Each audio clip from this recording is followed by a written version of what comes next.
Innal hamdalillah nahmaduhu wa nasta'inuhu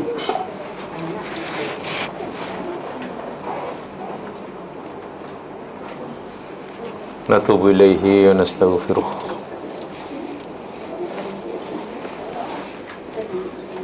Na'udzu billahi min syururi anfusina min sayyiati a'malina may yahdihillahu fala mudilla lahu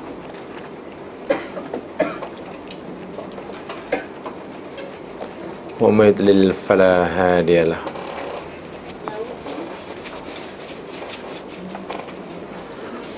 Rabbi shrah li sadri wa yassir li amri wahlul 'uqdatam min lisani yafqahu qawli.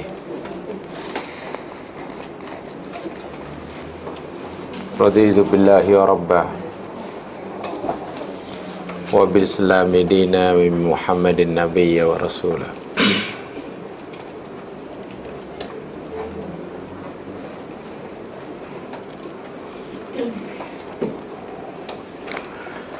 InsyaAllah kita akan teruskan siri pengajian kita Talbisul Iblis.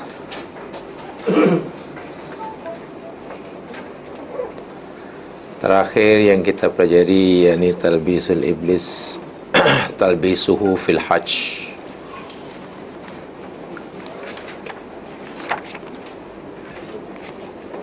Tipu daya iblis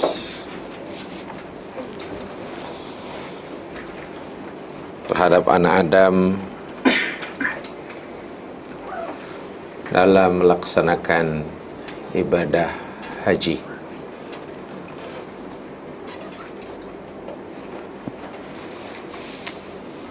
Dan uraian yang terakhir berkaitan dengan talbis iblis alaihim fil hajj.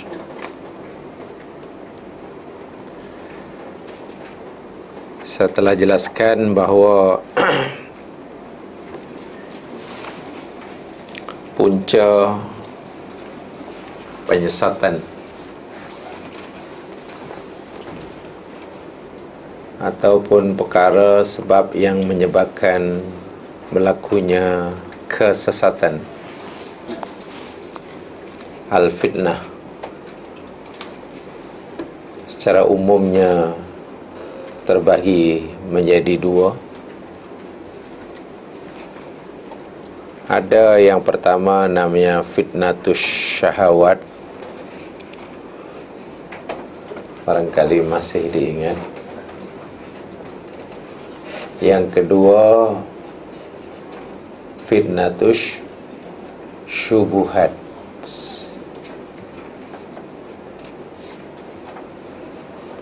Fitnatus syahawat sama ada al-hawa ataupun al-ghadab, al-quwah asy-syahwaniyah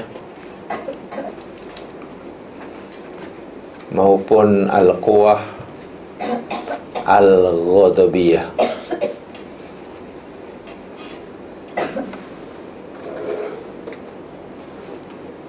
Al-quwah asy-syahwaniyah dicipta oleh Allah li jalabil masalih wal manafi', untuk kita mendapatkan manfaat dan masalih kebaikan. Sementara al-quwah al-ghadabiyah diciptakan oleh Allah untuk kita dapat menolak madarat dan kerusakan. Supaya kedua-dua kekuatan yang dicipta oleh Allah ini berfungsi dengan baik, Allah ciptakan murabbinya, pengasuh dan pendidiknya. Pengasuh dan pendidiknya itu ialah al-aqlu, akal. Tapi malangnya iblis telah sedaya upaya memperdayakan anak Adam sehingga anak Adam tidak lagi mempunyai akal yang mampu mengawal, mendidik, mengarah kedua kekuatan tadi dengan betul.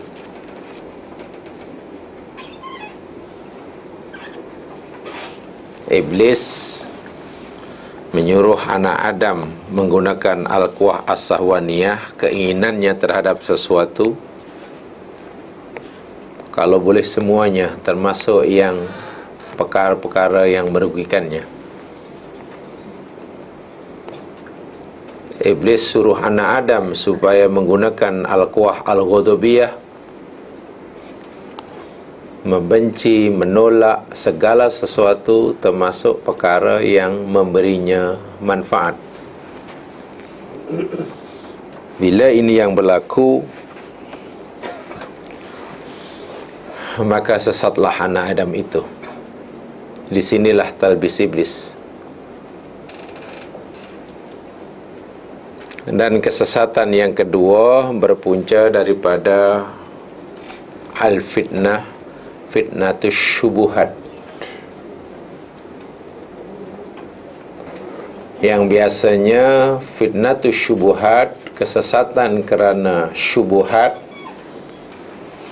samar, tidak jelas antara yang hak dan yang batil, antara yang benar dan yang salah, antara perintah dan tegahan, berpunca daripada kejahilan. Berpunca daripada kejahilan. So, hanya dengan membebaskan diri daripada kejahilan sahajalah seseorang akan terbebas daripada fitnatus syubuhat.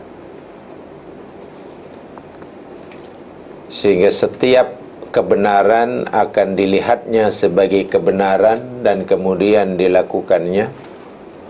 Setiap kesalahan, kesesatan akan dilihatnya sebagai kesesatan dan kemudian ditinggalkannya. Hanya dengan ilmu pengetahuan. Sebab bila seseorang tidak punya ilmu pengetahuan atau tidak berjaya berusaha membebaskan dirinya pada kejahilan diri, bukan mustahil yang benar dilihatnya sebagai sesuatu yang salah, yang batil dianggapnya sebagai yang hak. Dan disitulah iblis bermaharajalela, tazyinul batil. Sebab itu pelik bunyinya bagaimana iblis laknatullah alaih boleh dengan bebas berleluasa memperdayakan anak cucu Adam ketika anak cucu Adam ini melakukan ibadah. Perintah Allah, ibadah semulia ibadah haji umpamanya. Ibadah haji merupakan ritual keagamaan yang sangat-sangat mulia. Dilakukan pada bulan haram, di tanah haram, bulan haram, hari-hari haram. Tapi iblis masih bermaharajalela. Tak cukupkah haramnya bulan, haramnya tempat, haramnya hari menjadi pendinding seseorang yang tak menunaikan fardu haji daripada talbis iblis? Nampaknya belum cukup. Kerana tadi nyatakan pendinding yang paling besar sekali, yakni ada pada diri anak Adam itu sendiri. Mampukah akalnya menjadi murabbi kepada quwwatus syahwaniyah dan quwwatul ghadabiyah ataupun tidak? Sudahkah anak Adam tadi berjaya membebaskan dirinya daripada kejahilan atau belum? Itu pendinding diri, benteng diri yang paling berkesan sekali. Di dalam Talbisul Iblis, dalam kaitan Talbisul Iblis fil Hajj ini, pada siri yang lepas saya telah jelaskan bahawa perkara yang penting yang perlu difahami oleh kita berdasarkan ilmu agama, bahwasanya fardu haji itu hakikatnya telah gugur atas seseorang Muslim bila ia telah melakukannya kali pertama. Gugur bermakna untuk kedua, ketiga, keempat ia sudah menjadi sunat tatawwu. Bila kita diberi peluang untuk melakukan tatawwu dan yang wajib, utamakan yang wajib. Bila kita mungkin yang tatawwu, di situ iblis menang. Contoh umpamanya, Anda ada peluang untuk mewakafkan uang Anda sebanyak Rp20.000. Tapi jika kita wakafkan Rp20.000 tadi di jalan Allah yang ganjarannya berterusan hingga kita mati, yang nampak gayanya kita tak dapatlah pergi haji untuk kali kelima.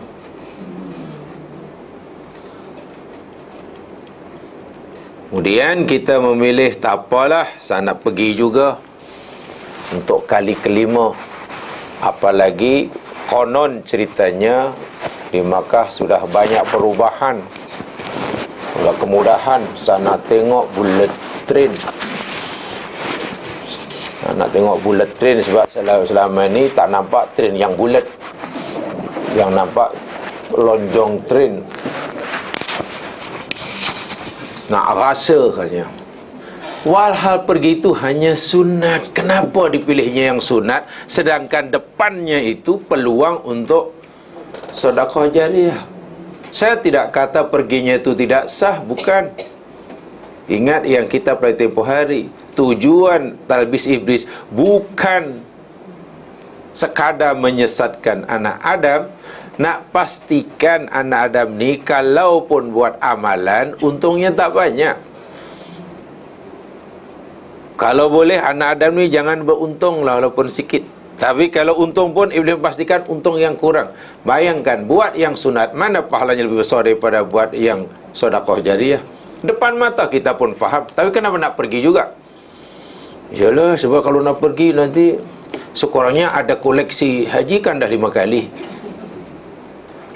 Siapa yang menggerakkan ini? Siapa yang bagi motivasi begitu kuat sekali untuk pergi? Ya, di sini talbis iblis ada. Bukan perginya itu salah, kurang untung. Lebih-lebih lagi sirannya muka dirinya pula sedang dilanda musibah. Perlu sangat bantuan kita sebagai jiran. Apalagi dia ada hak terhadap diri kita. Kita pula, tak apalah ya, kalau kan awak ini kena musibah, kena banyak bersabar. Innallaha ma'as-sabirin. Jadi, kerana awak sedang ada musibah, saya niaskan awak bersabar dan doa orang yang musibah ini dimakbulkan.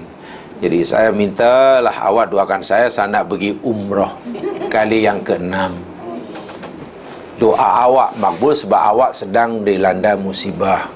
Masya Allah. Rupanya Islam kita untuk Islam diri sendiri ya. Islam Nabi ni Islam untuk semua umat. Islam kita janji aku puas. Apakah begitu Islam kita? Janji aku puas. Ini bukan cerita hukum hakam ya. Bukan cerita boleh tak boleh, salah atau tidak. Tanya fiqah boleh, tapi ini bukan pelajaran fiqah. Lebih dalam lagi mengambil kira apa kata musuh kita namanya iblis. So ini kena dipegangi. haji hakikatnya telah gugur. Wajib haji, fardu haji bagi seorang telah gugur. Bila orang tu dah buat kali, sudah. Kedua, ketiga, kita tak boleh fikir umpamanya untuk mewajarkan pergi yang kedua, lalu kita batalkan yang pertama. Ya Allah, yang pertama tu batal lah. Sebab tak pun tak yakin ya Tuhan. Mandai-mandai buat hukum hakam. Sebab ada yang berfikir begitu. Semenjak saya belajar waktu ustaz tu, saya rasa tak yakin yang pertama dulu sah. Rasa batal. Ya Allah, yang dulu tu kira tak aci lah ya Tuhan. Mana ada pelajaran begitu? Yang dikira wajib, yang menggugurkan haji kita tetap yang pertama, bukan yang keenam. Sebab itu saya tadi, jika kita bila nak pergi untuk kali kedua, ketiga, keempat dan seterusnya, pada masa yang sama pula kita ada peluang untuk melakukan ibadah yang lebih besar manfaat dan keuntungannya bagi kehidupan diri sendiri atau kehidupan orang lain. Utamakan yang ini. Ya tak apalah, tak tersenarai sebagai orang yang pernah haji 5 kali, tak kisah. Allah pun tak tanya sudah berapa kali anda haji, yang ditanya anda sudah atau belum, bila orang. Bukan gitu kan. Tapi rugi kalau tak pergi. Dulu lain, dulu masih tar, sekarang sudah marmar. Dulu hotel buruk, sekarang kalau start nak duduk hotel yang cantik, Wan Utama tu lagi cantik. Buka tingkap lagi nampak pokok. Di Makkah buka tingkap nampak apa? So niatnya kan lain kan. Lebih kepada hajinya kah, atau lebih nak melihat pembangunan Arab yang pesat? Allah tahu itu nilainya lebih apa, niatnya berat ke mana.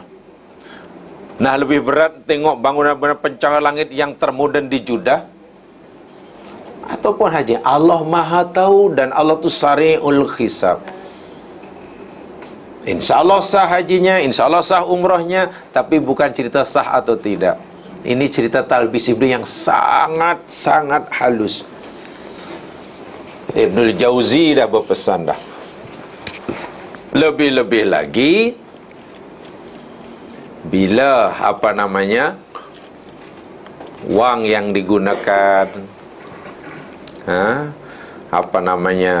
untuk pergi masih diragukan kesuciannya, biaya yang digunakan untuk mengerjakan masih diragui kehalalan kebersihannya, ditambah pula wallah alam lah, saya kurang ngerti dalam bab fatwa di situ, bolehkah agaknya orang yang pergi haji untuk kali kedua, ketiga, sedangkan dengan perginya dia kali kedua, ketiga, tertutup peluang bagi yang nak pergi kali pertama. Maklum kota hanya 20 orang katalah. Kota 20 orang, sepatutnya 20 itu untuk mereka yang kali pertama. Tapi karena sudah diisi 3 orang tu kali ketiga, jadi yang kena tertutup lah. Apakah hukumnya agaknya menutup peluang orang yang wajib haji, sedangkan dia dah tak wajib? Ini perlu diambil kira. Itu tanya kepada yang pakar hukum lah. Itu ceritanya bukan talbis iblis lagi. Bukan talbis iblis lagi. Kalau ikut iblis sebenarnya yang 20, kota 20 tu elok diisi oleh semua yang dah pergi. Sebab kalau yang baru nak pergi kan, dia hanya bayar 10,000. Kalau yang nak pergi 5 kali, dia boleh bayar 50,000. Kan untung. Katanya kalau bayar 150,000, daftar sekarang, minggu depan boleh pergi. Syaratnya 150,000 ke atas lah. Kalau yang bayar biasa tu 15,000 muassusah, ya kalau muassusah mana you daftar sekarang 20 berapa tahun 2050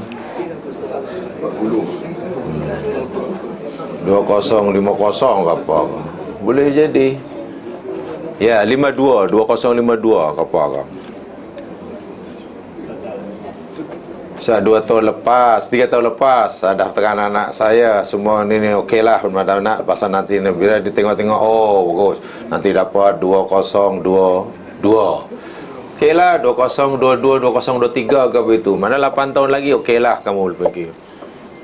Dia tanya, encik tak daftar sekali ke? Boleh ke? Boleh daftar, walaupun dah pergi. Boleh daftar. Tak apalah, daftar sekali. Daftar. Yalah kan ada rekod dah. Cik sudah pergi 3 kali. Yalah tadi suruh daftar lah. Yalah cuma daftar. Okeylah. Nah, ni dapat. Nombor berapa bila cik? Nah, tengok lu 2052 kata. Saya dah mati cik, tak payah katanya. Boleh pergi tapi 2052 mati kata saya. Tak apalah cik, nanti bila nak pergi merayulah. Tulisnya 20. Saya kata dalam hati, nasib baik saya tak kata, kenapa tak tulis 2089 ke, jadi sedap sikit dengar. Atau tahun 3000 ke. Masya Allah. Ya, harap-harap bagilah peluang kepada yang pertama. Jangan menyibuk yang kedua, ketiga ni.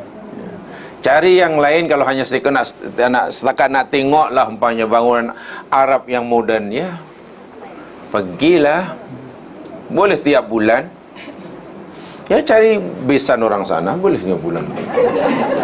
Apa susah sangat. Allah tahu niatnya lebih ke mana, itu tak Allah tahu. Betul lah. Sebab itulah konon ceritanya kalau bayar mahal, daftar hari ini terus boleh pergi. Syaratnya 150 ke atas lah. 150,000 ke atas ni kalau untuk muasasah kena 10 orang. Yang muasasah ya. Jadi kena bagi peluang lah yang pergi. Takut nanti tak dapat pergi yang belum pergi. Atau ketika nanti dah dapat pergi pula, malah tak dapat pergi. Peluang ada tapi tak pergi sebab duitnya hilang. Ya, dah. Yalah, mana tahu duit tabung haji hilang, nanya pula. Boleh pergi tapi kota dapatlah pergi cik. Cik tak cukup. Cuma nak tak cukup. Entah hilang. Nanya lagi. Susahlah. So iblis bermaharajalela ya. Bermaharajalela. Kemudian masuk talbih di sana aja mas kalian tengok ya, ini katalah orang dah pergi haji atau pergi umrah. Kemudian yalah dia mungkin tawaf, tak apalah kalau itu tawaf tu tawaf rukun. Sama tawaf pudum, tawaf rukun, tah yang wajib lah mesti lakukan. Bila tidak, hajinya tidak sah atau bayar dam pamannya. Tidak mengapa, ini katalah hanya tawaf umrah, tawaf sunat. Tawaf sunat. Janganlah sampai mengerjakan yang sunat hingga meninggalkan yang lebih. Contoh, sembahyang waktu berjamaah, 5 waktu berjamaah ni kan, Masya Allah fadilatnya sangat besar. Jangankan di Makkah, di tempat sendiri pun 25 hingga 27 kali ganda. Apatah lagi di Masjidil Haram. Di Masjidil Haram, kerana mungkin terlalu semangat nak tawaf hingga sembahyang berjamaah pun ditinggal. Dah rugi. Dah rugi. Ataupun dah tahu sebetulnya solat hendak didirikan dalam sesaat, seminit 2, tapi dia malah ikut tawaf. Lagi dah Allahu Akbar, dia bingung tak dapat tempat. Lala sembahyang pun tak sempurna lah sebab tempatnya pun dah tak perlu. Tidak perlu mengejar perkara-perkara itu. Dan banyak sekali kesilapan yang iblis sebenarnya hanya gelak aja. Menyakiti sesama muslim itu hukumnya dosa besar. Menyakiti sesama muslim dosa besar. Apatah lagi melukainya, apalagi menyikunya, menyebabkan beralih batang hidung. Dosa besar. Tapi orang sanggup, sebagian seorang sanggup melakukan dosa besar hanya untuk mendapatkan amalan sunat cium Hajar Aswad. Cium Hajar Aswad ni wajib haji, bukan rukun haji. Bukan. Haji 10 kali tak pernah cium Hajar Aswad pun tidak jadi pertanyaan, tak ada masalah, haji tak terjejas. Tapi tengok, kerana usaha bersungguh-sungguh nak pastikan dapat cium Hajar Aswad, sehingga sanggup melakukan apa saja. Kan setan hanya gelak tengok itu. Bagus. Yang lebih parah lagi, dahlah perbuatan menyakiti kawan itu bersalah hanya kerana nak cium Hajar Aswad. Lepas itu tak merasa bersalah, bahkan merasa puas. Puas, alhamdulillah ya Allah, terima kasih ya Allah kerana dapat cium. Dia tak fikir sudah 5 orang yang berdarah hidungnya tu. Ada menyakiti orang boleh terima kasih ya Tuhan, terima kasih ya Allah, syukur, sujud syukur. Apa dia fikir untung? Rugi serugi-ruginya. Percayalah, sangat-sangat rugi. Ini talbis iblis. Ketara sangat, memang sangat-sangat ketara. Sangat ketara. Lepas itu kita mungkin cari alasan untuk mewajarkan. Yalah, kalau kita tak buat macam dia orang, bila kita nak cium? Itu kan hanya alasan untuk mewajarkan. Kita mencari, nak justify perbuatan kita yang salah. Salah lagi. Yang saya selalu mengatakan, kita tidak mencari yang hak, kita mencari tahqiq. Kita tidak mencari kebenaran, kita mencari pembenaran. Kan? Cari kebenaran, alhamdulillah. Cari pembenaran adalah perbuatan salah. Pembenaran tu justification lah. Perbuatan tu salah, tapi macam mana supaya tidak rasa bersalah? Cari alasan untuk mengurangi rasa bersalah. Lalu iblis pun bagilah macam-macam idea. Tiba-tiba kita yang tak pandai tiba-tiba jadi cerdas, ada macam-macam alasan. Memang bagus, memang awak patut buat. Sebab kalau awak tak buat pun orang lain buat juga. Kalau tadi awak tak siku, dia dah siku awak. Daripada kena siku, elok siku. Daripada awak kena pijak, elok pijak dahulu. Sebab memang dah berlakulah jak memijak tu dah biasa. Salah itu ya. Memang salah. Yang pasti agak-agak apa puncanya ya kesalahan seperti itu? Talbis iblis, penyesatan iblis begitu banyak sekali berlaku ketika orang pergi haji itu. Agaknya puncanya di mana? Daripada 2 punca kesesatan tadi. Fitnah syahwat atau fitnah syubhat, gamaknya. Syahwat tu keinginan, syubhat itu syubhat. Agaknya fitnah yang mana ni sebabnya? Sebab 2 itu saja, tak kira lah talbis di mana-mana kesalahan berpunca daripada 2. Apa ya? Wah, 2 je lah.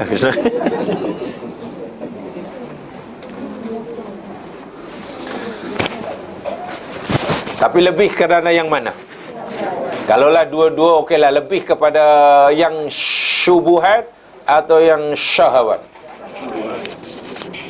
Sanggup buat itu kan ini, buat itu kan ini. Syubhat lah. Karena kejahilan mengorbankan yang fardu hanya untuk mengejar yang sunnat. Meninggalkan yang lebih penting hanya untuk melakukan yang penting. Buat yang baik, mengorbankan yang lebih baik. Mengorbankan yang lebih besar hanya untuk buat yang kecil. Kerana kejahilan. Syubuhat. Puncanya al-jahlu. Puncanya al-jahlu. Sanggup melakukan seperti itu. Wa innamal murad yahya al-qurbu. Apatah lagi dia lupa tujuan orang melaksanakan ibadah haji.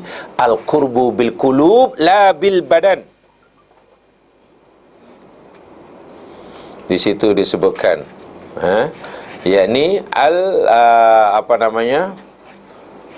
mendekatkan diri pada Allah dengan hati yang suci, la bil abdan, bukan dengan tubuh badan.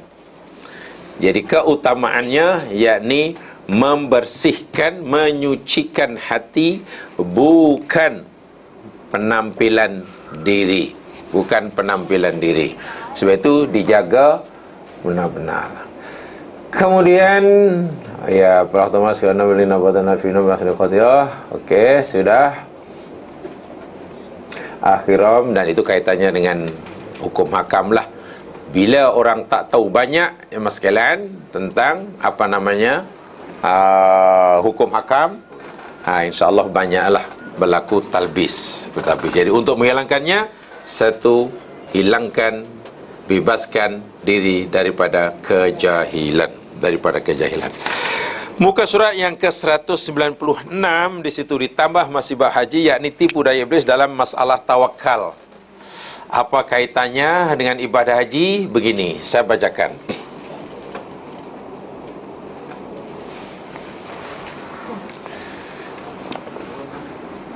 Waqad labisa ala qaumin yad'un at-tawakkul fa kharaju bila zadin wa dhannu anna hadha huwa at-tawakkul wa hum ala ghayatil khata'. Iblis benar-benar telah memperdayakan satu kumpulan orang yang mendakwa dirinya sedang bertawakal kepada Allah.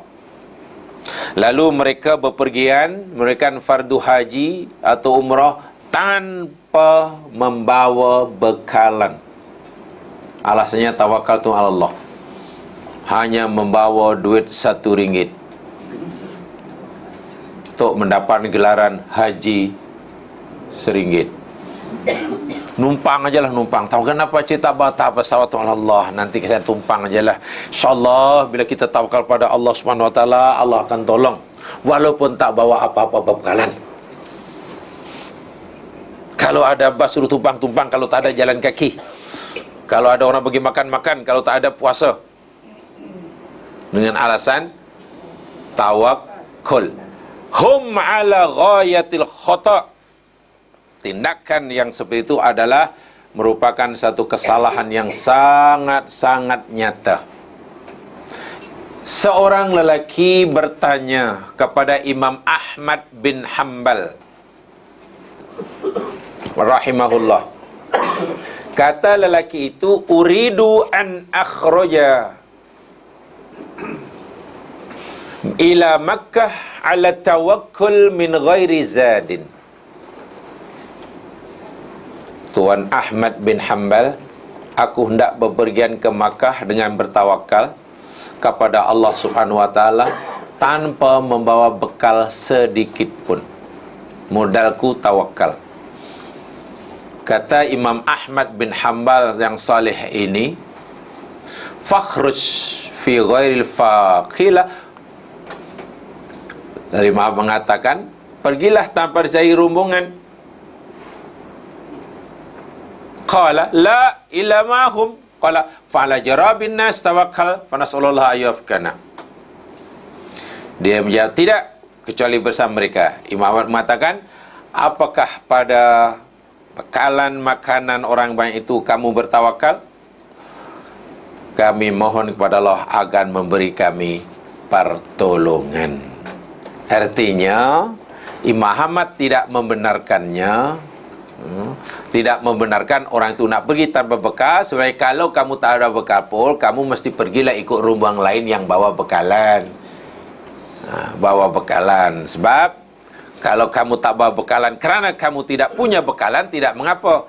Jangan kamu tidak membawa bekalan dengan alasan tawakal, sedangkan kamu mampu membawa bekalan.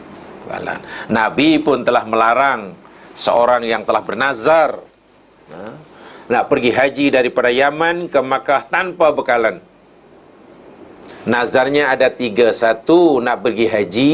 2, tanpa bekalan. 3, sambil berjalan kaki. Itu nazarnya. Daripada Yaman pada masa itu. Nazar ini lalu disampaikan kepada Nabi SAW, dan Nabi memberitahu memberitahu kepada yang bernazar, suruh teruskan tunaikan nazarnya pergi haji. Tapi hendaklah ia cari kenderaan dan siapkan bekalan secukupnya. Artinya walaupun dia telah bernazar nak berjalan, nak pergi haji sambil berjalan dan tak membawa bekalan, yang dua ini tidak boleh lakukan, dilaksanakan. Yang hajinya wajib. Nabi sedang menyampaikan khutbahnya dalam masjid, tiba Nabi perhatikan di luar masjid, di halaman, di bawah terik matahari ada orang sedang berdiri, berjemur, berdiri di luar masjid. Berdiri dan berjemur tengah terik matahari siang hari. Nabi tanya pada sahabat, lalu Nabi diberitahu bahawa orang itu, ya Rasulullah, sedang bernazar. Nazarnya ada 3. Satu, pertama nazar nak berpuasa. Kedua, berpuasa sambil berdiri di bawah terik matahari. Itu ada 3. Nabi suruh teruskan nazar puasanya dan suruh masuk, berteduh dan duduk. Yang 2 tidak boleh, tak payah dilakukan. Ini mana orang dah mengada nama dia.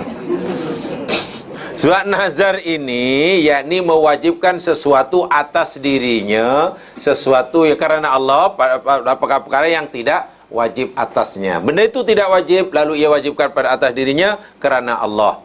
Dalam perkara-perkara ubudiyah. Puasa Isnin, puasa Khamis tidak wajib. Tidak wajib, hanya sunat. Tapi bila orang sudah bersumpah dengan nama Allah, mewajibkannya atas dirinya kerana Allah, itu nazar, jadi wajiblah dia. Dan yang boleh jaga nazar ni perkara-perkara ubudiyah. Sebab itu tak boleh orang nazar, saya aku nak nazar umpamanya dalam perkara yang wajib, tak boleh. Ya Allah, aku bernazar padamu, ya Allah, jika engkau sembuhkan anakku yang dah sakit sekarang ini, ya Allah, hamba-Mu ni akan bernazar nak berpuasa Ramadan tahun ini cukup 1 bulan. Sebab biasanya tak cukup 1 bulan pun. Tak boleh, puasa memang wajib. Atau nazar yang langsung tak ada kena-mengena dengan agama, tidak boleh dilaksanakan. Ya Allah, jika kau kabulkan ini, ya Allah, hamba bernazar, bersumpah kerana-Mu, ya Allah, akan berjalan daripada pergi daripada Kuala Lumpur ke Ipoh dengan berjalan kaki sampai berundur. Berjalan kaki KL Ipoh berundur ini tak ada kena-mengena ibadah, tidak boleh dilaksanakan. Ini bukan nazar kerana Allah, tidak boleh itu. Nazar nak butakkan kepala, tak ada. Nazar ni kaitannya dengan ibadah, nak puasakah, atau mungkin nak bagi makanan pada orang miskinkah, nak sedekahkah, nak pergi umrahkah, nak yang kaitannya dengan ibadah. Oh, saya nak khatamkan, ya Allah, nak baca, nak khatamkan kitab-Mu ini selama 1 bulan. Salah. Jangan nazar yang pelik. Saya nak ni, kemudian saya nak panjat Kinabalu. Nazar apa ke benda ni? Macam mana nak panjat Kinabalu sedangkan naik Darul Taklim pun lenguh? Alah. Contoh. Nazarnya tu biar yang masuk akal lah. Nak naik kan Darul Taklim pun nazar Kinabalu. Lepas itu, ya Allah, hamba-Mu tak mampu, ya Allah. Bukankah Engkau berfirman, la yukallifullahu nafsan illa wus'aha, bahawa Allah itu tidak memberi bebanan. Jadi nampaknya hamba-Mu tak larat, ya Allah. Kinabalu. Tu ya, jadi tawakal yang tak betul. Dia ingin bertawakal, dia pergi tak nak bawa bekalan, tak boleh. Sebab itu kisah-kisah pelik-pelik itu, saya sendiri tidak yakinlah. Masa belajar dahulu pun pensarah ingatkan, ya, ini nampaknya hanya cerita yang direka-reka, yang dikarang-karang oleh pengkagumnya, dia kata. Kan kadang-kadang ada kisah orang-orang alim.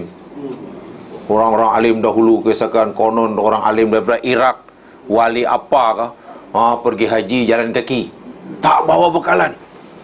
Setiap berjalan penat berhenti, solat 2 rakaat. Makan apa yang ada. Kalau ada tambar jatuh, makanlah. Kalau tidak ada, jalan lagi lah. Mana ada. Itu kata guru saya dahulu, cerita itu sebenarnya cerita yang mungkin direka oleh pengkagumnya, pengikutnya kemudian hari yang sangat mengkagumi gurunya, sehingga cerita yang bukan-bukan lah. Yang bukan-bukan. Rasul pun tidak benarkan.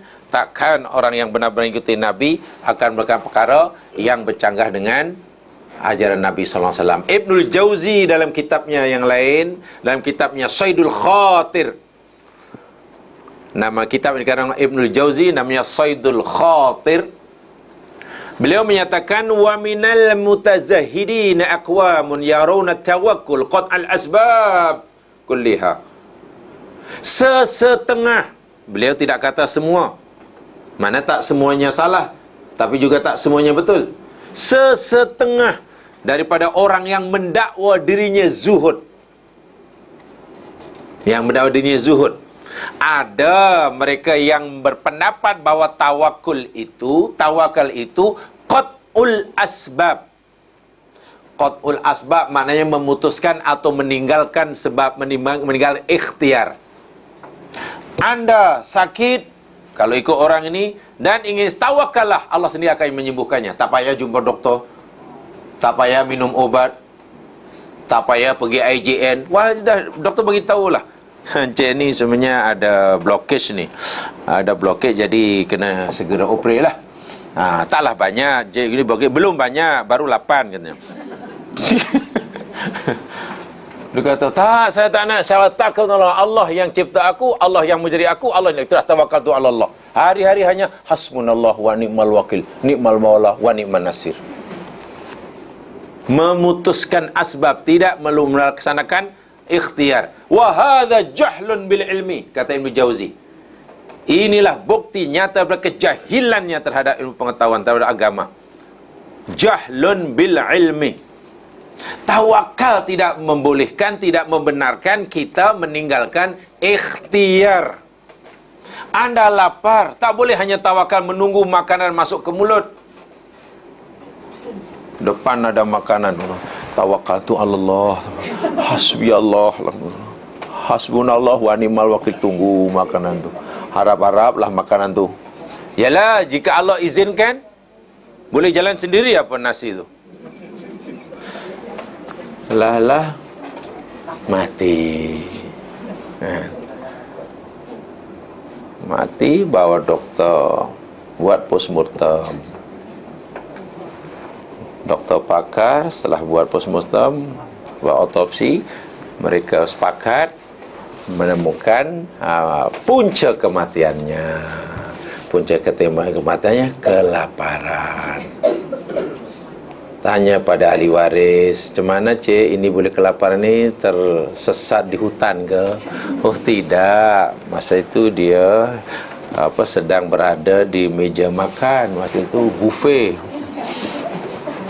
Dia menghadiri majlis buffet, jadi layan dirilah macam-macam makanan. Dan disitulah dia mati. Doktor pun, jadi dia meninggal di tengah-tengah makanan. Iya, tapi matinya sebab kebuluran, pasal apa? Oh, tawakal. Itu jahil sejahil-jahilnya. Maryam alaihassalam, perempuan pilihan Allah untuk dijadikan oleh Allah ayat-ayat, bukti-bukti kelancaran kudratnya. Apa yang berlaku pada diri Maryam, Allah telah tentukan, Allah telah pilihkan. Maryam tidak ada pilihan lain. Punya anak tanpa suami, melahirkan anak seorang diri di tempat yang sunyi, bersandar kepada sebatang pokok tamar. Penat, haus, sakit, letih, nak minta pertolongan, dia kepada siapa? Maryam perlu makanan, Maryam perlu minuman, tapi badannya sangat-sangat lemah. Perlu air, sangat haus, tapi tak berdaya. Allah pernah memberi makanan pada Maryam tanpa perlu Maryam berusaha sebelumnya ketika di mihrab di rumah Nabi Zakaria. Makanan dah ada. Masa itu Allah bagi terus, ya bagi. Ketika Maryam kepenatan, keletihan, kesakitan, kehausan, kelaparan lepas bersalin dan perlu makanan, Allah boleh, kalau Allah menghendaki, Allah boleh terus bagi aja. Wah, sebelumnya pun Allah kan dah bagi tanpa disuruh Maryam berusaha. Tapi kenapa saat itu Allah masih perintahkan Maryam, huzzi ilaiki biji'in nakhlah. Maryam, cobalah tanganmu tu kamu letakkan ke pokok tamar yang besar tempat kau bersandar tu, lalu huzzi ilaiki biji'in nakhlah. Awak apa? Goncanglah, gerak-gerak gitulah, gerak-gerak. Tusaqit alaiki rutaban janiya. Nanti pokok tamar itu akan menggugurkan buah tamarnya kepadamu, buah tamar yang sudah masak ranum, basah. Maryam pun buatlah, peganglah tangannya. Perempuan yang masih muda, lemah ni pegang. Agak-agak seberapa kuat gegaran pokok tadi digoncang oleh Maryam tadi. Mungkin macam ribut pokok tamar tu, mungkin gini-gini agaknya. Mana tahu tiba-tiba Maryam tak bergerak kan. Tapi itulah ikhtiar yang ada pada Maryam. Itulah keupayaan ikhtiar yang ada di Maryam. Dan Allah suruh gunakan. Dari segi sunnatullah, dari segi zahir, ya memang tidak akan memberikan apa-apa kesan lah kalau setakat. Lagi pula pokok tamar tu besar. Dahlah besar, pokok tamar itu pun masih mentah. Tapi Allah kata, kamu masih ada usaha, wahai Maryam, masih ada pintu ikhtiar. Walaupun pintu itu sangat kecil, kamu gunakan. Selebihnya biar aku sendiri yang meneruskannya. Betul, Allah sendiri meneruskannya dan gugur. Walhal, saya katakan tadi, jika Allah menghendaki, Allah boleh terus bagi Maryam makanan tanpa perlu menyuruhnya. Kan sebelumnya pun sihat walafiat ketika masih anak dara di bilik Nabi Zakaria. Tak minta pun, terus dibagi itu. Kenapa yang... Bukankah ini pengajaran yang sangat berharga? Jadi selagi pintu ikhtiar masih ada, yang meskipun sekecil apapun, kita wajib gunakan. Baru selebihnya, tahukah, biar Allah sendiri yang meneruskannya. Ini sehat walafiat, tak ada masalah, tiba-tiba dah. Lainlah kalau dah tak ada pintu ikhtiar.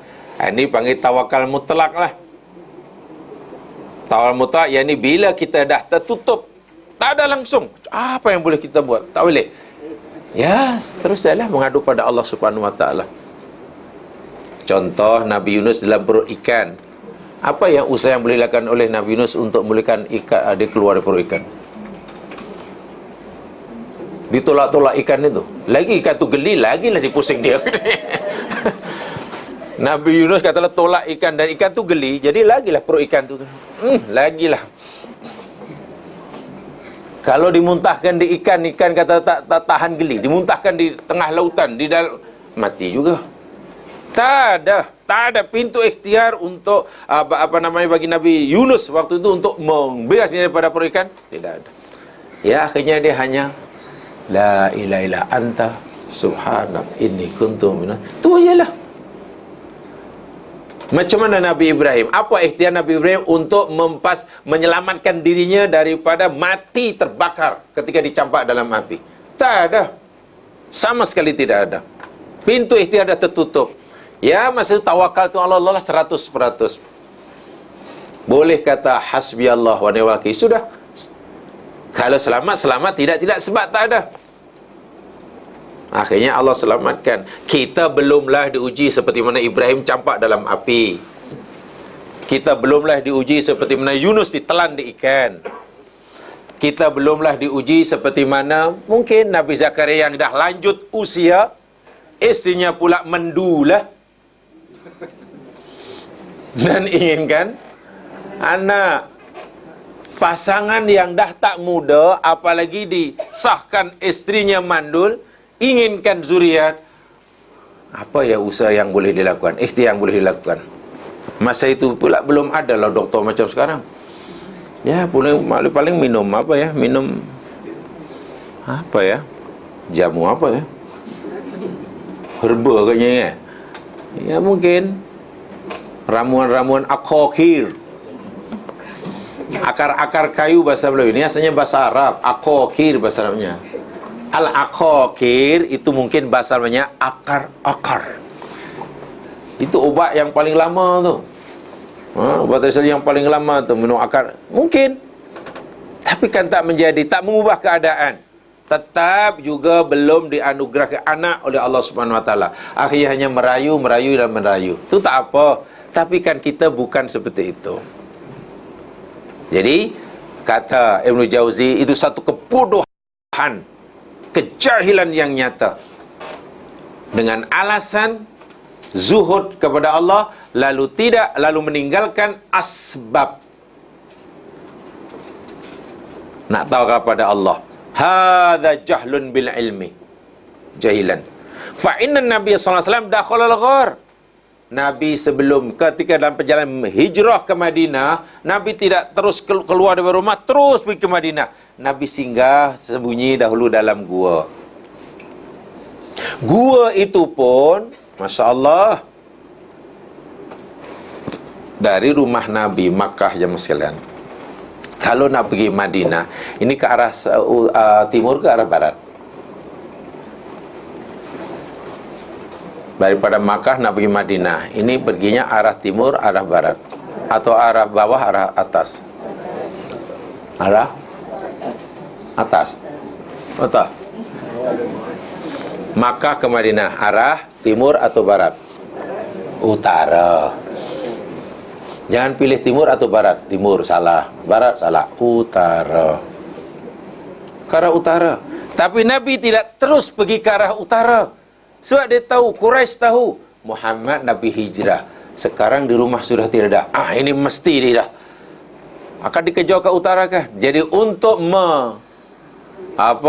memperdayakan, menggelirukan, membuat orang Quraisy keliru, Nabi pergi ke arah selatan dahulu. Gua Tur itu sebelah selatan. Sebab dari segi logik, bila aku nak dikejar musuh, keluar dari manusia, dan dia tahu aku nak pergi ke mana, pasti mereka akan pergi ke arah destinasi yang aku nak tuju. Jadi supaya mereka terkeliru, aku, Masya Allah, ini ikhtiar. Wah, Nabi ini dijamin oleh Allah keselamatannya. Kenapalah nyuruk dahulu dalam gua? Dengan melantiklah anak Abu Bakar sebagai memata-mata dia, anak Abu Bakar sebagai yang mengantar makanan dia, putri Abu Bakar Asma sebagai yang mengantar makanan. Ini semua kan ni. Nak pergi Madinah pula, Masya Allah, pasal menyewa. Bukan menyewa ya. Jadi ada apa dia panggil, turis guide kan. Turis guide dia jadi Yahudi kan. Dia upah sebab Yahudi dah biasa. Kamu dah biasa ke Yasrib, baik. Oh, sudah biasa. Jadi lalu gini-gini. Masa itu bukan ada highway sekarang, ada bullet train konon. Lebih belum siap ya. Belum siap. Ya mesti hanya celah-celah bukit. Bukankah itu ikhtiar? Allah biarkan Nabi biar jadi ikhtiar. Sebab dia contohi. Kenapa Nabi tidak perlakuan, Allah tidak melakukan Nabi ketika hijrah sebagaimana Allah memperlakukan Nabi ketika Mi'raj? Katalah begini, wahai Jibril, Nabi kekasihku sedang dikepung rumahnya, dikehendaki nyawanya oleh musuh-musuhnya, dan aku tidak mengizinkan Nabi kasihku ni mati di tangan musuh-musuhnya. Pastikan ia selamat ke Madinah. Jibril, ku turun, ku jumpa di rumahnya, ku gendong, terjunkan di Madinah. Kempunan dan kenapa tidak terus saja diantar, digendong di Jibril? Dibiarkan. Karena Nabi nak bagi contoh, itu ikhtiar. Nabi bermusyawarat. Nabi bila nak perang pakai baju besi, kan? Baju besi, bukan pakai jubah biasa, kan? Dan Nabi tak payah umpamanya minta kebal, Allahumma kebal, Allahumma kabbalun, Allahumma kabbal, Allahumma kabbal. Tak ada. Nabi tak pernah jampi air kepada sahabatnya yang nak perang. Tak apa, you malam ni tidur lena-lena, tak perlu berlatih perang. Saya dah sediakan ayak jampi tu, dah aku tiup, minum, insyaAllah kamu semangat dan kebal belaka. Kenapa Nabi tak buat kalau benda itu ada? Sekarang kita bukan Nabi pun, dan harganya lain tu, sebab air tu sudah karena sudah berjampi, lain harga dia. Lepas kalau kau dah berjampi, lepas minum kena tutup rapat-rapat, jangan terbuka kan. Dah jadi tak ni. Alahai. Tawakal. Nabi latih tenteranya, Nabi menetapkan posisi dia. Okay, kamu duduk situ ya. Nanti kalau musuh kamu sang ini ya, itu semua ikhtiar. Wah, ini kekasih Allah. Nabi gali parit atas cadangan Salman Al-Farisi. Kemudian Nabi, banyak sekali lah. Hatta Nabi pernah berpesan pada Sa'ad bin Abi Waqqas ketika nak meninggal, nak menyerahkan semua kekayaannya, diwakafkan. Nabi, tak boleh Sa'ad, tak boleh, kamu ada ahli waris. Lalu Nabi pesankan, la anta da'a warathataka aghniya khairun laka min anta da'ahum 'alatan yatakaffafunan nas. Sa'ad, sesungguhnya engkau meninggalkan ahli warismu kelak dalam keadaan berkecukupan. Cukup makan, cukup minum, cukup pendidikan, cukup pelajaran, cukup segalanya lah. Lebih baik daripada engkau meninggalkan mereka dalam keadaan alatan. Allah itu papa kedana. Yatakaffafunan nas, yang hanya akan menjadi bebanan orang. Artinya apa? Sebagai orang tua, wahai Sa'ad, kamu mesti memikirkan masa depan anak-kamu bila kamu dah mati. Tidak salah kamu menyimpan sekarang untuk mereka. Sebab bila kamu mati, kemudian kamu tinggalkan harta pusaka yang cukup buat mereka, sehingga mereka menjadi orang yang mampu, tidak menjadi beban orang. Itu lebih baik daripada kamu niakan, kamu mati, tinggalkan mereka, akhirnya menjadi bebanan. Jadi tak boleh supaya orang tua dengan alasan tawakal, tak apa saya tawakal. Tapi macam mana simpan masa depan kanan, tak apalah. Allah yang cipta, Allah yang bagi rezeki lah. Ya, tak mungkin Allah bagi anak aku 18 orang lalu tak bagi. Mesti rezeki banyak, anak banyak, rezeki pun lalu. Dahulu aku pun, orang tua pun tak dapat pusaka daripada orang tua. Tak boleh. Merancang masa depan anak itu termasuk usaha yang diperintahkan oleh agama. Jadi kata Ibnu Jauzi, kesimpulannya, orang bertawakal dalam apa saja, dalam ibadah haji, dalam kehidupan sehari-hari, tidak bermakna orang itu meninggalkan asbab. Tidak boleh. Sama sekali tidak boleh. Selagi masih ada peluang, ada kesempatan, ada ruang, ada pintu-pintu ikhtiar, wajib dilakukan. Ibnul Qayyim Al-Jauziyah di dalam kitabnya Al-Fawaid, beliau menyatakan, at-tawakkulu taratan yakunu tawakkulal littirar wa ilja bihaitsu la yajidul abdu malja'an wala wizran illa tawakkul. Tawakal itu kadang-kadang ada kalanya, yakni tawakal yang terpaksa atau dipaksa, kerana tidak ada pilihan, kerana tidak ada lagi pintu ikhtiar. Tadi saya sebutkan tadi. Ketika itu tawakal mesti 100%, karena memang pintu ikhtiar telah tertutup. Telah tertutup. Ya macam tadilah Nabi Yunus, Nabi Ibrahim dalam campak dalam api. Dan ada kalanya, yakni tawakal yang yakunu tawakkul ikhtiyar, tawakal pilihan. Artinya sebelum kita menyerahkan hasil keputusan kepada Allah, memohon keputusan kepada Allah, kita wajib melakukan usaha ikhtiar. Dzalika tawakkul. Tawakal itu ma'al wujudi sabab, yakni ketika masih adanya sebab atau adanya pintu-pintu ikhtiar, wajib hukumnya dilaksanakan, dilakukan. Jadi apapun ibadah atau apa yang kita lakukan di masa hidup, kita tidak boleh hanya berdalil tawakal kemudian kita meninggalkan pelbagai macam asbab. Tidak boleh. Mentang-mentang karena dah pernah pergi haji menjadi tamu Allah, semua tak ada persiapan. Nak pergi sana, you tak ada bilik ke? Tak ada bilik. Jadi macam mana kat sana? Tawakal tu Allah. Kamu tak bawa apa-apa ke, duit ke, tak kira ringgit ke, rial ke? Tak ada. Habis macam mana nak makan? tawakkaltu 'ala Allah. Atau mungkin ada bawa ni kad rawatan ke bila sakit hospital? Tak ada. Habis apa? Aku punya Allah yang lebih hebat daripada doktor. La ilaha illallah Muhammad Rasulullah. Ini kalau orang seperti mana Ibnu Jauzi masih hidup, Imam Ahmad bin Hanbal masih hidup, tak dibagi pergi haji orang ni. Tak boleh. Ya, kena dirancang, kena nanti sana kini, lepas tu sini ni, saya keluar kini ni, ke sini. Semua. Selepas itu serahkan pada Allah. Syaratnya ikhtiar tadi betul-betul ya. Jangan pura-pura ikhtiar tapi hakikatnya belum ikhtiar, lalu kita kata itu qada Allah. Tak boleh lah.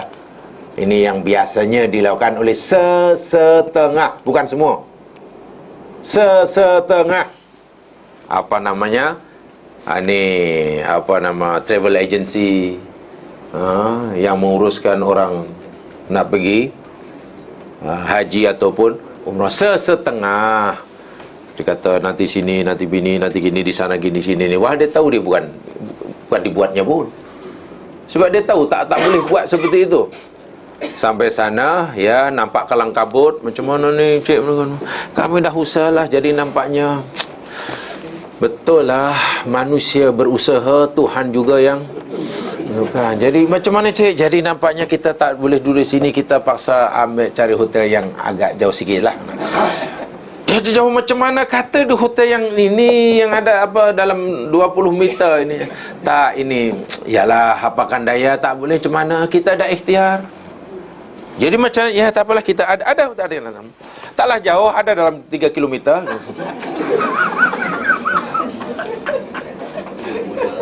Minta maaf cik, saya minta maaf, tapi apakan daya, Allah dah tak izinkan macam mana. Saya dah berusaha. Wah, dia tahu.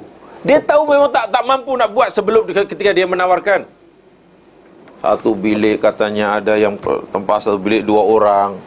Ada satu bilik 4 orang. Masuk pula bilik 9 orang. Kenapa ni sampai 9 orang? Tak ada bilik yang lain-lain, ni aja yang ada. Wah, saya dah berusaha dah semenjak 4 bulan yang lalu lah. Lalu dibubuhnya lah Pak orang. Bila orang nak mengamuk, begini ajalah, kan kita nak jadi tamu Allah, tidak boleh mengamuk. Kena banyak bersabar. Kena banyak bersabar. Apalagi menjadi tamu Allah. Takut nanti kalau tak bersabar, haji tak mabrur. Jadi sabar je lah. Itu sabar apa ke benda. Dahlah orang tu berdosa, iaitu dosa yang macam mana yang buat apa menguruskan tu dosa itu tidak amanah, bukan begitu. Jadi sering kali ada sahaja orang yang menyalahgunakan tawakal. Jadi tawakal ni sentiasa menjadi kambing hitam saja. Tawakal hanya sentiasa dijadikan kambing hitam. Rasa-rasa tak mau tawakal. Orang malas tawakal. Nak menipu orang tawakal. Dah jadi kambing hitam lah. Dosanya luar biasa tu. Sangat besar dosanya. Apa saja tidak dibenarkan. Jadi mesti ada perancangan, ada ni. Saya kata tadi ya, paling tidak kejahilan dibebaskan. Apa nama diri dibebaskan daripada kejahilan. Al-quwah yang pertama tadi juga akal dalam difungsikan dan seterusnya. Sebab bila tidak, itulah ibadah haji yang sebenarnya satu ibadah ritual yang sangat hebat, tidak mustahil iblis berleluasa. Berleluasa. Apa yang tak boleh dibuat, dibuatnya. Apa yang disuruh buat malah tidak dibuat. Ini kerana fitnah syubuhat tadi, kerana kejalan diri ya. Orang yang memperbanyak sanggup. Walaupun tidak salahnya mas sekalian, memang tidak ada yang tidak sedikit yang membenarkan orang boleh pergi umrah banyak kali semasa di Makkah. Itu banyak ulama yang membenarkannya. Termasuk walaupun mereka mengatakan memperbanyak tawaf sunat lebih utama. Tapi bagi orang yang keluar umrah itu, tidak sedikit ulama yang mengharuskannya. Walaupun Nasrul Albani menyatakan itu tidak ada contoh daripada Nabi. Nasrul Albani saja yang tidak menyetujui. yang banyak sekali ulama-ulama yang menganggap itu perbuatan yang tidak salah. Nasir Albani berpendapat Aisyah radhiyallahu dahulu keluar itu kerana bukan sebagai dalil kita diharuskan keluar masuk untuk mempunyai umrah, tapi itu khas bagi Aisyah, yakni dipanggil umratul haid, kata Nasir Albani.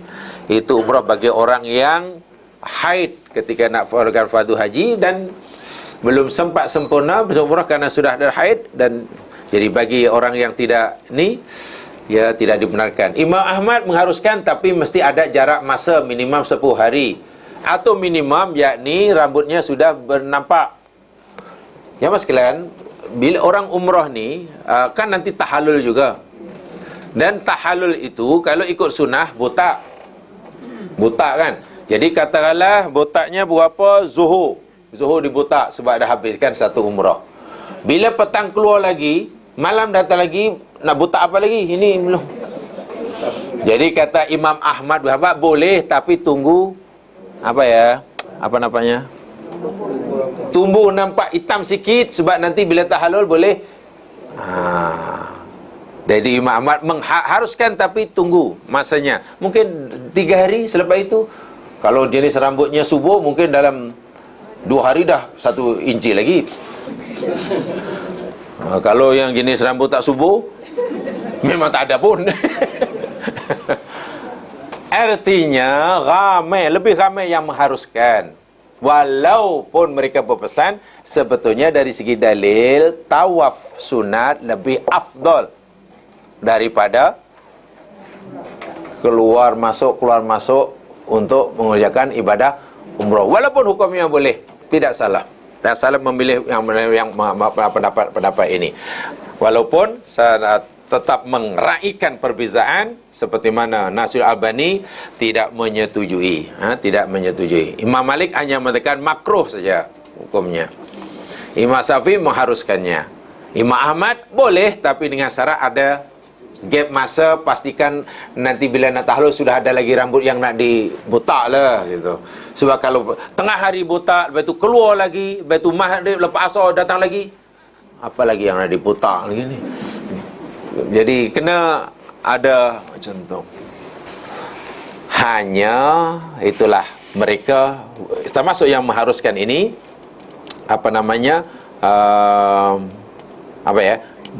berpendapat tawaf lebih utama, memperbanyak tawaf. Idza tamara fala budda min al-qaisra fi asati ayamin yukinu halqur ra'si, kata Imam Ahmad bin Hanbal dalam kitab Al-Mughni yang dikarang oleh Ibnu Qudamah. Beliau menyatakan apabila seorang tu hendak pergi umrah, ya kan bila umrah tu mesti dibotak atau dipendekkan rambutnya bila tahallul. Dan untuk membolehkan membotakkan rambut kepala atau memendekkan rambut fi asati ayamin, paling tidak 10 hari lah jaraknya. 10 hari pergi lagi 10 hari. Itu kata Imam Ahmad, bukan melarangnya, bukan melarang. Dan tidak ada yang melarang, itulah yang tidak menyetujui, yakni Nasiruddin Albani contohnya, ulama kini. Dan kebanyakan mengharuskannya. Hanya jangan sampai kalau orang nak pergi haji, berumrah banyak kali, nanti time nak pergi haji pula dah tak ada tenaga, dah tak ada energi, dah lemah, demam pula, ya rugilah. Rugi. Bukan hukumnya berdosa tidak, tapi rugi. Sebab hendaklah mengutamakan yang wajib. Yang pasti talbis iblis yang sangat ketara zaman kini, abad kini, pergi haji, pergi umrah, khasnya pergi haji lah, masanya lebih banyak untuk urusan-urusan nuzhah daripada urusan-urusan ibadah. Itu yang pasti, tidak dinafikan. Peranan iblis, campur tangan iblis begitu ketara terhadap orang menegakkan fardu haji, yang lebih banyak masanya untuk nuzhah, bukan untuk ibadah. Nuzhah itu maknanya bersenang-senang, bersear-sear, bershopping-shopping, berwindow shopping, door shopping, apa lagi? Ramyul jumrah itu merata-rata siang malam pagi petang.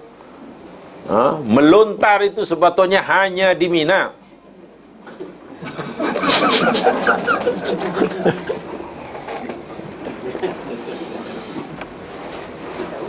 Waktu haji dah berlalu 3 minggu masih nak melontar.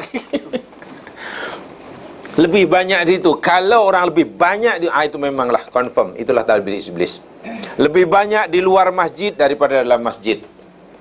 Masanya lebih banyak duduk di hotel yang sayang ditinggalkannya. Maklum hotel yang disewanya mahal. Daripada di dalam masjid untuk iktikaf selepas solat. Kalau pergi masjid pun datang yang terakhir. Kalau balik pun mau. Balik banyak, alhamdulillah saya dapat hotel paling dekat dengan masjid. Ceritanya duduknya di mana? Biasanya begitu kan? Oh, hotel saya dekat cuma dengan masjid. Tu buka pintu je masjid. Wih, bertuahnya. Maknanya awak sentiasa dapat soft yang pertama. Tak ada juga, di lobi je. Macam mana hotel dekat dengan masjid sembahyang di lobi? Masya Allah. Ya, mungkin sayang meninggalkan hotelnya ya. Sebab hotelnya sudah terlalu terlanjur mahal kan, yang satu bilik 3 orang, yang satu bilik 2 orang. Bahkan kawan ni menyewa 2 bilik seorang. Yalah, yang dibawa banyak, jadi kena sewa 2 bilik untuk seorang. Mahal pula tu. Jadi takkan nak lebih banyak di luar bilik kan? Di sini yang pasti gitu. Bila orang lebih banyak menggunakan masanya untuk nuzha. Nuzha itu bersenang-senang, bersiar-siar, berjalan-jalan, ya lebih kepada melancongnya lah. Unsur melancongnya itu lebih besar daripada ubudiahnya. Pasti di sini iblis memang berjaya. Hanya tepuk tangan. So macam mana untuk mengurangi pintu talbis iblis? Ikut apa yang, kalau ikut formula yang saya sampaikan tempoh hari, walaupun sangat berat, jangan cari hotel yang mahal-mahal. Yang murah pastikan satu bilik 13 orang. Pasti tak akan duduk dalam bilik. Pasti akan lebih tahan lama di masjid daripada cepat-cepat balik. Iya. Dan jauh, jangan dekat. Sebab dia fikir bila assalamualaikum, assalamualaikum, yang lain balik, dia pun you tak balik. Saya syok di masjid. Kenapa awal syok di masjid? Ya, di masjid seronok. Habis kenapa? Yalah, pertama jauh, kedua bila masuk itu 13 orang. 13 orang dah lah. Bagnya bukannya kecil-kecil. Mungkin kalau itu akan lebih lama di masjid daripada. Mungkin. Dan yang ketiga, janganlah bawa duit banyak-banyak. Ngam-ngam je lah, rasa-rasa ini satu ini sana. Nanti kan lebih banyak. Yang lain shop, you tak nak pergi shopping? Tak adalah. You tak minat? Bukan tak minat. Masalahnya bukan tak minat.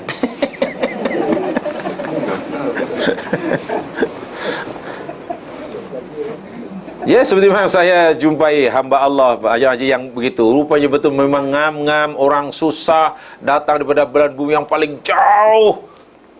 Masanya lebih banyak dihabiskan dalam masjid untuk menantikan ibadah jamaah dan juga iktikaf, baca Quran, dan itu jarang sekali. Bukan tak pernah balik, jarang sekali. Karena dia tahu itulah kali pertama dan kali terakhir boleh pergi haji. Orang susah, menyimpan lama, datang dari belahan yang paling jauh, hotelnya jauh, satu bilik ramai orang, jadi dah tak menarik lah. Tempat penginapan tak menarik. Jadi setan payah nak menggodanya dengan kenyamanan bilik tidurnya, payah sekali. Jadi lebih suka duduk dalam masjid, dan begitulah sepatutnya. Tapi yalah, kita ni tadilah kan di masjid kalau boleh itulah cepat-cepat ni, cepat kita tengok. Tengok yang mana yang belum dilawat tahun lepas. Katanya ada jam terbesar. Kalau jam terbesar tu katalah ada lift untuk naik dan boleh tengok, berebut sangat. Ya tak tahulah, lebih kepada unsur melancong ataupun ibadah. Yang pasti setiap kita akan jadi mangsanya. Hanya saja iblis berjaya atau tidak, itu cerita kedua, bergantung pada benteng diri kita masing-masing. Ya, di kesimpulan jemaah sekalian, kalau ibadah haji, ibadah ritual yang paling hebat itu pun iblis tak nak lepaskan peluang, apatah lagi ibadah-ibadah yang lain. Iblis pandai, iblis sentiasa tahu caranya. Iblis sentiasa punya cara bagaimana pastikan anak cucu Adam ini sesat. Kalaupun tidak sesat, tidak beruntung. Kalaupun beruntung, tak banyak. Itu dah luar biasalah yang seekor ini. Seekor ini memang luar biasa ni. Yalah, iblis kan seekor kan. Yang lain itu kaki tangan aja. Yang kaki tangan. Jadi kita berharap, berdoa kepada Allah di samping ikhtiar, bersungguh-sungguh fahami benar-benar ajaran agama untuk mendidik diri, untuk membentengi diri daripada tipu daya iblis. Mudah-mudahan diberkati oleh Allah. Wallahu a'lam. Subhanakallahumma bihamdika asyhadu an la ilaha illa anta astaghfiruka wa atubu ilaik.